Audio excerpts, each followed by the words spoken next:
जाई फूलवा ये भंवरा उजरी बगिया तोर प्रीतिया ना निबही रे भावरा मलिया कठिन कठोर। एकरा के सुनाई। वाह। देखल जा निर्गुण तो 51 को हम लिखनी जी, लेकिन सब ना याद बा ना सब सुनावल जा सकेला। ओमे से एगो निर्गुण सुनाओ तनी यहाँ के आग्रह बा तो सुनेबे करब। झरी जाई फूलवा रे भावरा उजरी बगिया तोर। झरी जाई फूलवा रे भावरा उजरी बगिया तोर। अरे प्रीतिया नानी बही रे भंवरा प्रीतिया नानी बही रे भंवरा मलिया कठिन कठोर।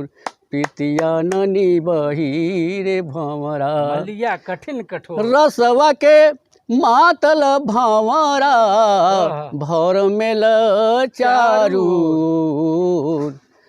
रसवा के मातल भंवरा भर मेल चारू।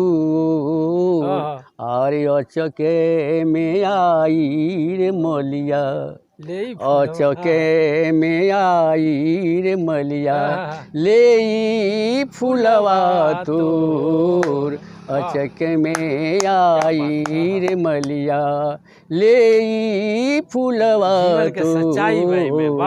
अचके में आई रे मलिया सजवे के आइल भंवरा बिरिथे कैल भोर।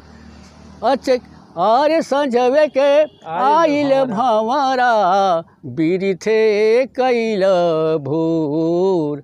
अरे रामपति रसिया न पैब रसवा बिनु जोर। रामपति रसिया न पैब रसवा बिनु जोर।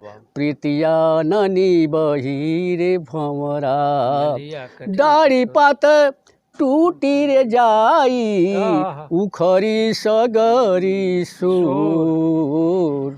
दाढ़ी पात टूटी रे जाई उखरी सगरी सोर।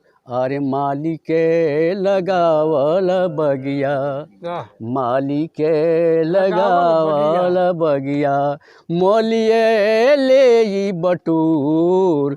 माली के लगावल बगिया मोलिए ले बटूर। प्रीतिया ननी बही रे भंवरा मलिया कठिन कठोर।